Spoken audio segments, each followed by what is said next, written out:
আমাদের দেশে ইদানিং স্থূলতা মারাত্মক সমস্যায় রূপ নিচ্ছে। উচ্চতা অনুসারে সবারই একটা নির্দিষ্ট ওজন থাকতে হয়। সাধারণভাবে স্বাভাবিক ওজনের চেয়ে 10 ভাগ ওজন বেশি হলে তাকে স্থূলতা বা ওবেসিটি বলা হয়। স্থূলতার জন্য বিভিন্ন সমস্যা দেখা দেয়। এই ভয়ঙ্কর সমস্যার কবলে শিশু থেকে শুরু করে সব বয়সেরই মানুষ। অধিক খাদ্য গ্রহণ, কায়িক পরিশ্রম না করা, বংশগত কারণ, কিছু কিছু হরমোনজনিত কারণে, কোনো কোনো ওষুধজনিত কারণে এবং কখনো কখনো মানসিক সমস্যা থেকেও স্থূলতা হতে পারে। সভ্যতার বিপ্লবে আজ জাগ্রত সারা দেশ। নাগরিক জীবনে সভ্যতার এই ছোঁয়া খুব বেশি পরিলক্ষিত হয়। ডিজিটালাইজেশনের এই যুগে আমাদের দৈনন্দিন জীবনযাত্রায়, খাবারে, পোশাকে, এমনকি আচরণেও লেগেছে বৈদেশিক ছাপ। ইদানিং আমাদের দেশের ওবেসিটি বা স্থূলতা শব্দটি খুব বেশি শোনা যায়। শিশু থেকে শুরু করে প্রাপ্তবয়স্ক সব বয়সের মানুষই ওবেসিটির শিকার। ওবেসিটির কারণে শুধুমাত্র শরীরের আকারই পরিবর্তিত হচ্ছে না, দেখা দিচ্ছে হার্ট, কিডনি, লিভার, কোলেস্টেরলের আধিক্য সহ নানা জটিলতা। কিন্তু কেন এই ওবেসিটি? এর কারণ খুঁজতে গেলে ফিরে তাকাতে হবে আমাদের বর্তমান দৈনন্দিন জীবনযাত্রা এবং খাদ্যাভ্যাসের দিকে। সেই পরিচিত বাঙালি খাবারগুলো আজ অদৃশ্য প্রায়। সেখানে জায়গা করে নিয়েছে বিদেশি নানা ধরনের জাঙ্ক ফুড বা ফাস্টফুড। আবার দ্রুত নগরায়নের কারণে ধীরে ধীরে হারিয়ে যাচ্ছে উন্মুক্ত খেলার মাঠ। শিশুরা এখন বিকেলবেলায় বা ছুটির দিনে খেলে না ফুটবল, হাডুডু বা এক্কাদোক্কা। উন্মুক্ত আকাশে দেখা যায় না রঙিন ঘুড়ির ওড়াউড়ি। একদিকে জাঙ্ক ফুডের নেতিবাচক প্রভাব, যা শরীরের স্থূলতাকে উস্কে দেয়, অন্যদিকে ছোটাছুটির অভাব। সব মিলিয়ে হয়তোবা আজকের এই ওবেসিটি বা স্থূলতা নামক শব্দটির জন্ম।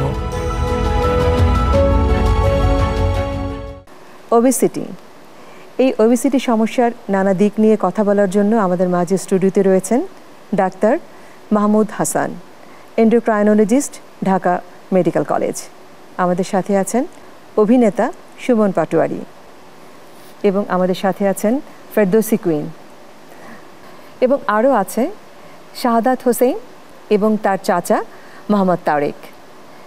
আমরা প্রথমে শাহাদাত, তোমার কাছে আসছি। তোমার এখন বয়স কত? আমার বয়স এখন 24। তোমার ওজন কত এখন? 96।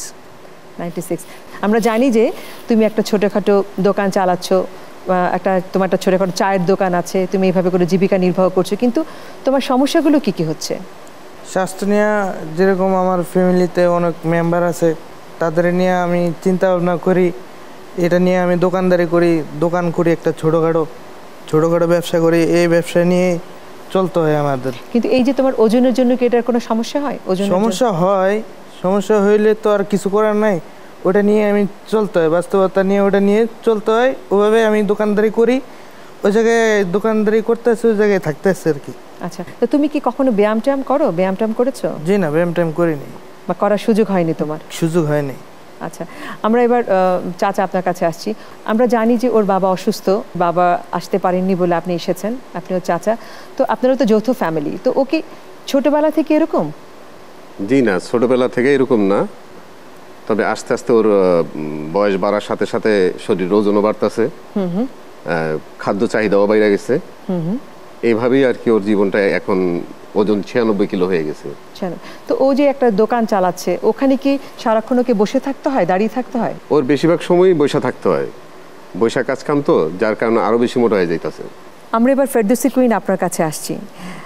আপনি ছোটবেলা থেকে আপনি এরকম মানে মোটা, নাকি আস্তে আস্তে ওজনটা বেড়েছে? না, ছোটবেলায় আমার সহনশীল মাত্রায় ছিল, আমার উচ্চতা অনুযায়ী যে ওজন থাকার দরকার সেটাই ছিল। তবে মা হওয়ার পর থেকে আর কি আমার ওজনের আধিক্যটা একটু বেড়ে গেছে। তারপর থেকে আর কি ধীরে ধীরে ক্রমাগত বেড়ে যাওয়ার প্রবণতাই আর কি লক্ষ্য করা যায়। খাওয়া দাওয়ার ক্ষেত্রে কি কোনো বিষয় মেনে চলেন? আমি নিয়মিত সকালে গরম জলের সাথে লেবু এবং আর আদা জল, এটা কুমকুম গরম পানিতে আমি খেয়ে থাকি। তারপর সকালে একটি সেদ্ধ ডিম। তারপরে আমার খাবারের ওই রকম বিষয় নেই। তো আমি একটি গভর্নমেন্ট স্কুলে আছি, তো টিফিন আওয়ার যে খাবারটা আছে সেটা খাই। আর রাতে আমার খাবারটা অনেকটা দেরি হয়ে যায়, সেটা অনেক সময় 11টা 12টা বেজে যায়, এরকম রুটিন। তবে আমি কখনো আর কি প্রসেসড ফুডের প্রতি তেমন একটি আমার আসক্তি কখনোই ছিল না, এখনও নেই। আমরা এবার আসি অভিনেতা সুমন পাটোয়ারি আপনার কাছে। আপনার শারীরিক গঠনটা কি আসলে ছোটবেলা থেকেই নাকি হ্যাঁ, জেনেটিক্যালি? শারীরিক গঠন তো সবারই ছোটবেলা থেকেই একই রকম থাকে, হ্যাঁ। তো আমি ছোটবেলা থেকে একই রকম ওইভাবে বেড়ে ওঠা। কেমন মানে আপনার কি চলাফেরা বা কোনো কিছুতে কোনো আপনার কোনো প্রবলেম ফিল হয়? না, কোনো সমস্যা হয় না। মানে যে আপনি যেরকম সেরকম ভাবে তো আপনি জিনিসটাকে কোপ আপ করে আপনি চলেন লাইফে। হ্যাঁ, সো আপনি আপনার মতো চলেন, আমি আমার মতো চলি, সো এটা সমস্যা হওয়ার কিছু নাই। আচ্ছা, এমনি আপনি এই জন্য কোনো শরীর চর্চা বা কোনো খাদ্যাভ্যাস আপনার কি আছে স্পেশালি? খাদ্যাভ্যাস তো আমাদের একটা বয়সের পর খাবার মেনটেনেন্স আছে, বেঁচে খাওয়া, ইয়ে করা, অতটুকুই। কিন্তু এটার জন্য যে একদম ডাই হার্ড কোনো কিছু সেটা না, কিন্তু আমি অনেক কিছুই আমি মেনটেন করি। তারপরে শরীর চর্চার জন্য একটু হাঁটাহাঁটি করা দরকার, মানে একটা বেসিক লাইফে যা দরকার সেটা, এটার জন্য কোনো এক্সট্রা এফোর্টেড নাথিং টু এলস। এবার আমরা কথা বলতে চাই যে ডাক্তার আপনার সাথে, এই যে আমরা দেখছি ওবেসিটি বা মোটা হয়ে যাওয়াটা, আসলে এর সাইড এফেক্টগুলো কি কি? আচ্ছা, ওবেসিটি বা স্থূলতা একটি ক্রনিক বা দীর্ঘমেয়াদী স্বাস্থ্যগত সমস্যা, যাতে শরীরে অস্বাভাবিক বা অতিরিক্ত চর্বি জমে থাকে, যেটা শরীরের বিভিন্ন ধরনের জটিলতা তৈরি করে। যদি আমরা এই জটিলতাগুলিকে ক্লাসিফাই করি তাহলে এটাকে আমরা দুটা ভাগে ভাগ করতে পারি। কিছু শারীরিক জটিলতা হতে পারে, কিছু হতে পারে মানসিক। শারীরিক জটিলতাগুলোর মধ্যে ডায়াবেটিস, উচ্চ রক্তচাপ, হৃদরোগ, ডিসলিপিডেমিয়া বা কোলেস্টেরল বেড়ে যাওয়া, sleep apnea, osteoarthritis, gout বা গেটে বাত, এছাড়া মেয়েদের ক্ষেত্রে পিসিওএস ও ফার্টিলিটি জনিত সমস্যা অন্যতম। মানসিক প্রবলেমগুলির দিকে আমরা আলোকপাত করি তাহলে আমরা দেখতে পাবো যে ওবেস লোকেরা তারা অনেক ক্ষেত্রেই ডিপ্রেশন বা বিষণ্ণতা, অ্যাংজাইটি ডিসঅর্ডার বা উদ্বেগজনিত সমস্যা, এছাড়া বিভিন্ন সময় সমাজের চাপে বা বুলিংয়ের শিকার হয়ে আত্মবিশ্বাস কমে যাওয়া এবং কর্মদক্ষতা কমে যাওয়া ইত্যাদি অন্যতম। এছাড়াও যদিও সরাসরি ওবেসিটির সাথে সম্পর্কযুক্ত নয়, তবে যারা ওবিস তাদের ক্ষেত্রে সাধারণ ওজনের মানুষের তুলনায় কিছু ক্যান্সারের ঝুঁকি বেশি থাকে।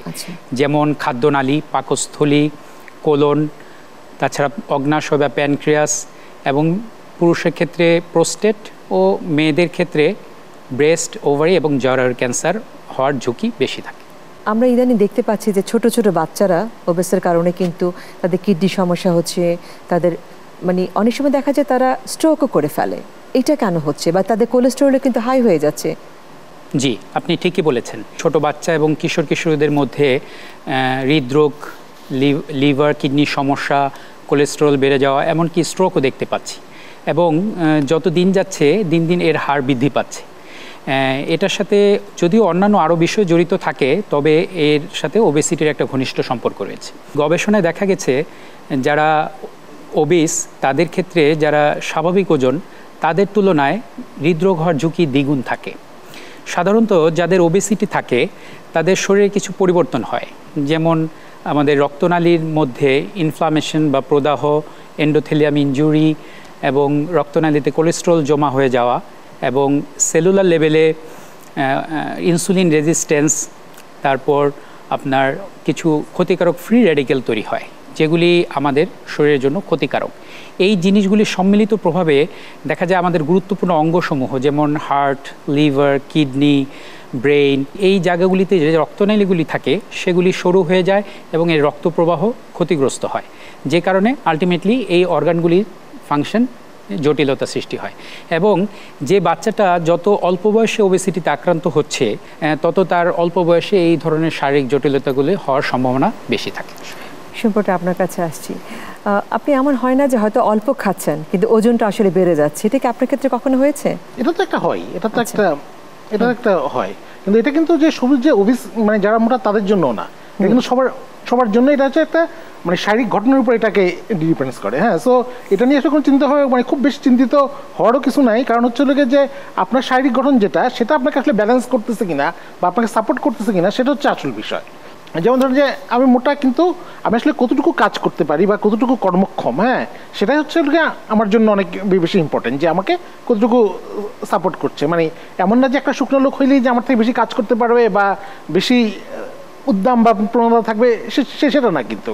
সো দুইটাকে আসলে দুইভাবে, যে আমরা ওবিস এই জিনিসটাকে আসলে আমরা কীভাবে হ্যান্ডেল করতেছি সেটা হচ্ছে আমাদের জন্য খুব ইম্পর্টেন্ট, যে এটার যে মানসিকভাবেও কীভাবে নিতেছে বা পারিপার্শ্বিকভাবে শারীরিকভাবে বা এটার মেনটেন্যান্সটা কীভাবে নিতেছে সেটা একটু ব্যালেন্স করলেই আমার লাইফ ইজ গুড। এই যে পারিপার্শ্বিকের কথা বললেন, এমন হয় না যে ছোটবেলায় যখন মোটা ছিলেন তখন কি বন্ধুরা আপনাদের নিয়ে কিছু বলতো, যে ও যেমন বললো যে অনেক সমস্যা ওর, এরকম কিছু বলতো বন্ধুরা? এটা তো একটা আমাদের কিন্তু বুলিংয়ের একটা মানে আমরা তো যে আজীবন পড়ে আসছি না যে সদা সত্য কথা বলিবে কিন্তু কানায় কানা বলিবে না, কোড়াকে কোড়া বলিবে না। হ্যাঁ, সো আমাদের তো লাইফে এটা ধরেন যে আমরা মেনে নিয়েই বড় হয়েছি, এবং মোটাদেরকে নিয়ে কিছু বলাটা যে একটা বুলিং, হ্যাঁ এটা কিন্তু আমরা শিখাইছি আসলে বড় হয়ে। এটা ইজ যে আমরা একটা ফান পার্টকে, হ্যাঁ মানে ছোটবেলায় যেটাকে আমরা যে ফান পার্ট ধরতাম, একসময় এসে আমরা এটাকে মাথার মধ্যে সবার মধ্যে ঢুকালাম যে হচ্ছে তোমাকে বুলিং করা হচ্ছে, তোমাকে এটার জন্য অপমানিত হইতে হবে, তোমাকে এটার জন্য আসলে ডিপ্রেস হইতে হবে, এটা কিন্তু আমরা পরবর্তীতে করছি। ফলে আমি মনে করি যে এটাকে আসলে এইভাবে না দেখে সব কিছুকে আপনি আসলে যত লাইটলি দেখতে পারবেন, লাইফটা আসলে আপনার জন্য তত সহজ হবে। মানে আমি মোটা এটার জন্য আমি যদি ধরেন যে বাসায় বসে থাকি, আমি কোনো না করি, এটা লাইফের জন্যই খারাপ। সো আপনি লাইফটাকে যেভাবে স্মুথ দেখতে চান আপনি সেভাবে রান করেন। ঝামেলাটা হচ্ছে যে আমাদের সোসাইটি অ্যান্ড আমাদের কালচার দুইটার জিনিসই আমাদের খুব ইনব্যালেন্স অবস্থায় আছে। তো যতদিন পর্যন্ত এটা ব্যালেন্স না হবে না, ততদিন পর্যন্ত আমরা অবশ্যই অনেক কথা বলবো, হ্যাঁ কিন্তু ফাইনালি কোনো সে রেজাল্ট আসবে না। ডিসিপ্লিন আপনার কাছে আসছি, হয় না যে মোটা মেয়েদের চলাফেরা বা যানবাহনে কষ্ট হচ্ছে চলাফেরা করতে, বা কোনো পাবলিক গ্যাদারিংয়ে কষ্ট হয়, আপনার ক্ষেত্রে কেমন হয়? না, আমার তেমনটি কখনোই সমস্যা হয়নি। তো সুমন ভাইয়ের কথার সাথে আমি মিলিয়ে বলি যে অনেক সময় দেখা যাচ্ছে যে মানসিক শক্তি অনেক কিছুকে এগিয়ে নিয়ে যায়।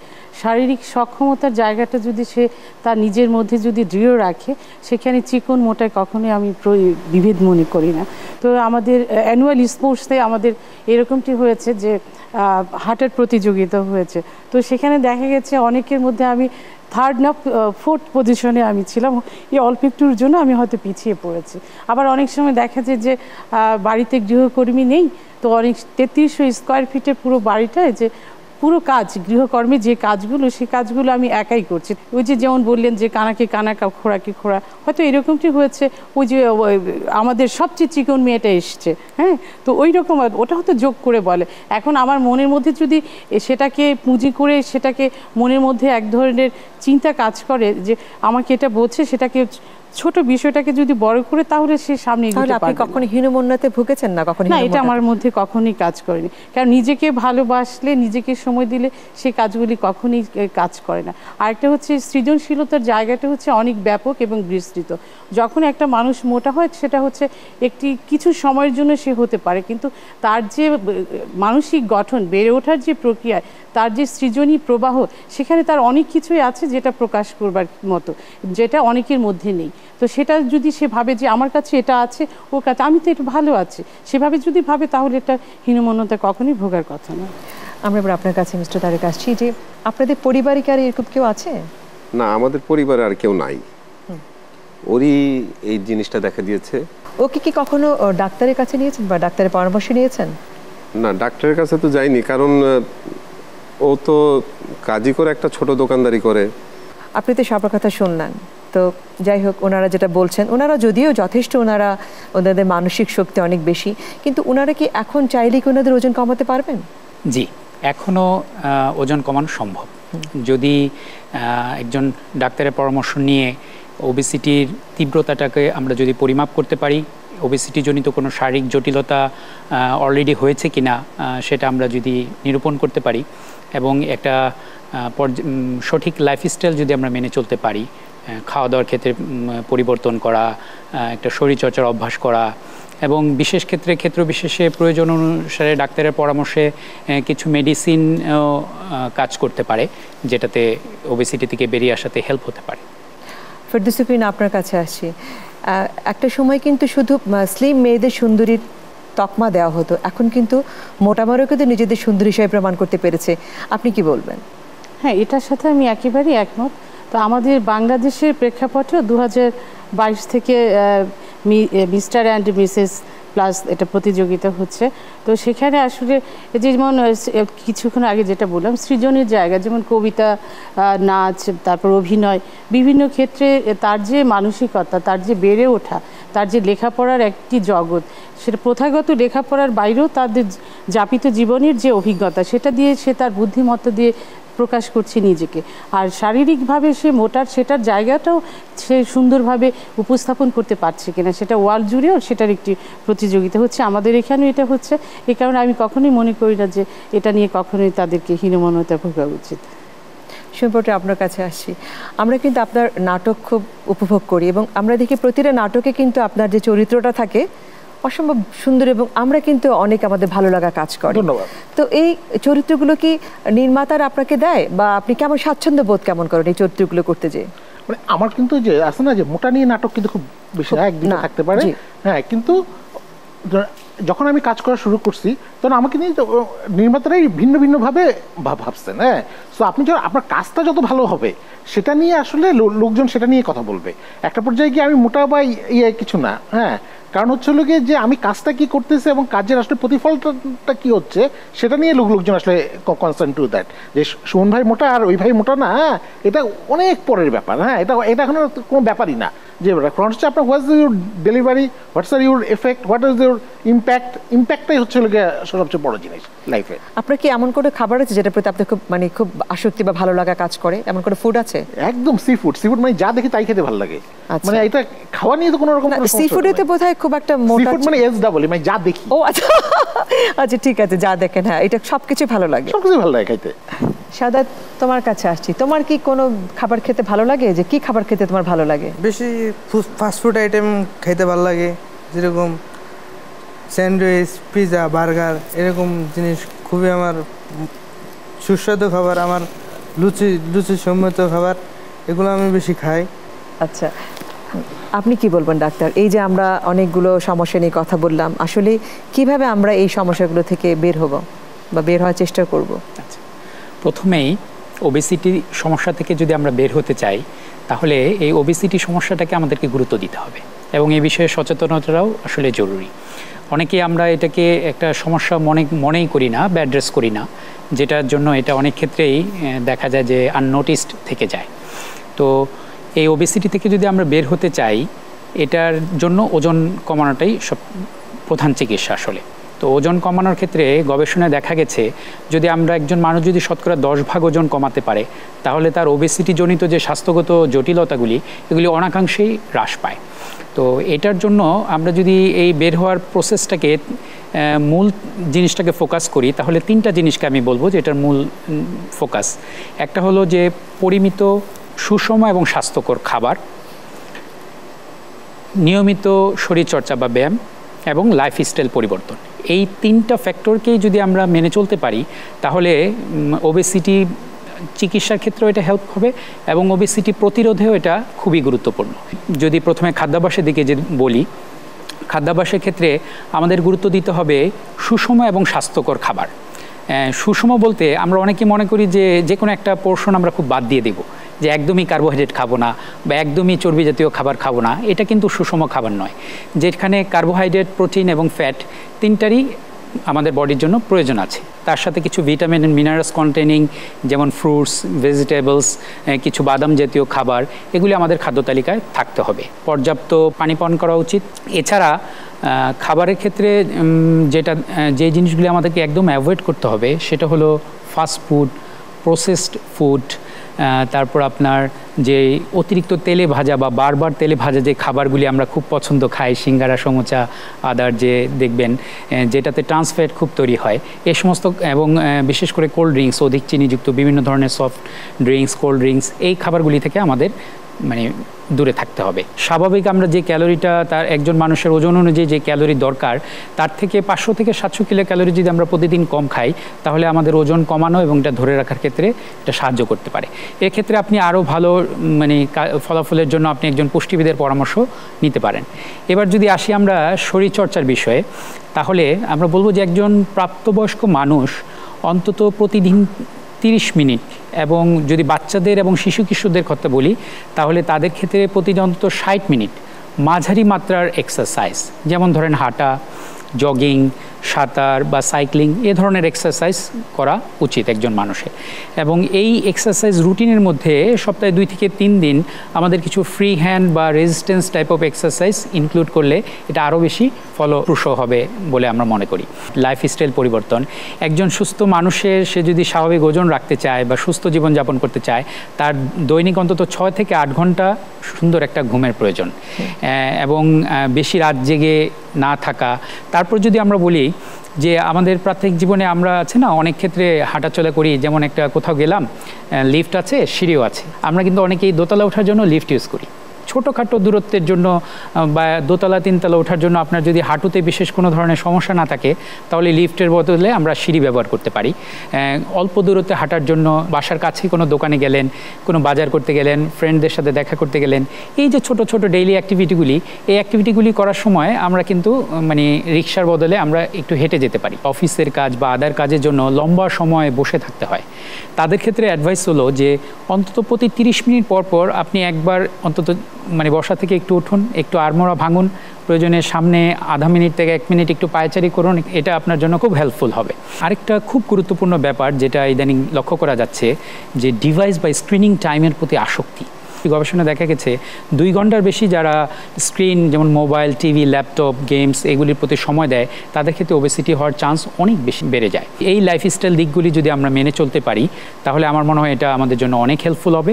তাছাড়া ওবেসিটি যখনই আমার বা আমার আপনার পরিবারের কারো ওবেসিটি হবে, এটার ওবেসিটির মাত্রা নিরূপণের জন্য এবং ওবেসিটির কারণে কোনো শারীরিক জটিলতা তৈরি হচ্ছে কিনা সেটা পরিমাপ এবং সুষ্ঠু চিকিৎসার জন্য একজন এন্ডোক্রাইনোলজিস্টের পরামর্শ নিতে পারেন। আমাদের ঢাকা মেডিকেল কলেজ হাসপাতালে যে সরকারি আউটডোর আছে, আমাদের এন্ডোক্রাইনোলজি বিভাগের আউটডোরে প্রতি সোমবার এবং বৃহস্পতিবার ওবেসিটি ক্লিনিকের মাধ্যমে এই ওবেসিটি যাদের আছে তাদেরকে প্রায় বিনামূল্যেই চিকিৎসা দেওয়া হয়। আপনারা সেখান থেকেও চিকিৎসা গ্রহণ করতে পারেন। সুমন ভাই এবং ফেরদৌসী কুইন, আপনাদের সবাইকে অনেক ধন্যবাদ। আপনাকে অনেক ধন্যবাদ। সুপ্রিয় দর্শক, আমরা এই স্বল্প সময় চেষ্টা করেছি আমাদের এই ওবেসিটি নিয়ে কিছুটা কথা বলার জন্য এবং আপনাদের সবাইকে কিছুটা হলে সচেতন করতে। আমরা আশা করব আজকের এই অনুষ্ঠান থেকে আপনারা সচেতন হবেন এবং আপনাদের যাপিত জীবন সবারই সুন্দর হবে, এই প্রত্যাশা রইল। একটি শিশু বা মানুষের বেড়ে ওঠার কিছু স্বাভাবিক প্রক্রিয়া আছে, কিন্তু সেই স্বাভাবিক প্রক্রিয়া যখন লঙ্ঘিত হয়, ঠিক তখনই দেখা দেয় জটিলতা। আমাদের সন্তানের এবং আমাদের নিজেদের শরীরের প্রতি হতে হবে যত্নশীল, আর এভাবেই এড়ানো যেতে পারে ওবেসিটি বা স্থূলতা নামক ব্যাধিকে। এছাড়াও স্থূলতা প্রতিরোধে সবাইকে সজাগ হতে হবে এবং সময় মতো প্রাথমিক প্রতিরোধের ব্যবস্থা গ্রহণ করতে হবে। দেখা হবে আগামী পর্বে অন্য আরেকটি বিষয় নিয়ে। সবাই ভালো থাকবেন।